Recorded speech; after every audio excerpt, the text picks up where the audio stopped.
এই নিন মাসিমা, খেয়ে নিন। বাবা, আর একটু কিছু খেতে দেবে বাবা? আমার না খুব খিদে পেয়েছে। শ্রুতি, তুমি শুনলে? এটা আমার মায়ের আওয়াজ না? আরে না না, তোমার কথা ভুল হচ্ছে। তোমার মায়ের আওয়াজ কি করে হবে বলো তো? এই শোনো, লেট হচ্ছে আমাদের, চলো এখন। দেখো শ্রুতি, আমি যদি ভুল না শুনে থাকি না, ওটা আমার মায়েরই আওয়াজ। তুমি চলো দেখি। আরে কোথাও যাওয়ার দরকার নেই, বললাম না দেরি হয়ে যাচ্ছে। আর কি মামা করছো? তোমার মায়ের আওয়াজ কি করে হবে? দেখো, তোমাকে আমি আগেই বলেছিলাম উনি রেগে ঘর থেকে বেরিয়ে গেছে। কারণ তোমার মায়ের তো খুব অহংকার, উনি মাছ মাংস ছাড়া ভাতই খেতে পারেন না। আরে একটু দেখে আসতে কি প্রবলেম, চলো না একটু। আমি যাবো না, তোমার ইচ্ছা হলে তুমি যাও। মা, মায়ের এটা কি অবস্থা?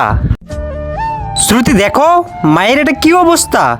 মা আজকে রাস্তার ধারে বসে খাওয়ার জন্য ভিক্ষা করছে। এই দুইটা ছবির ভেতর থেকে যে কোনো একটা ছবিকে ভালোবেসে থাকলে ভিডিওটিতে লাইক করে চ্যানেলটিকে সাবস্ক্রাইব করে দাও। আর যদি না করো তাহলে আমি বুঝো তোমরা ছবি দুটোকে ভালোবাসো না। আর কমেন্টে লিখে যাও আমিন। আচ্ছা একটা কথা বলবো, আপনার কোনো ছেলে বা ফ্যামিলি নেই? ছিল বাবা, আমার তো দুই ছেলে ছিল।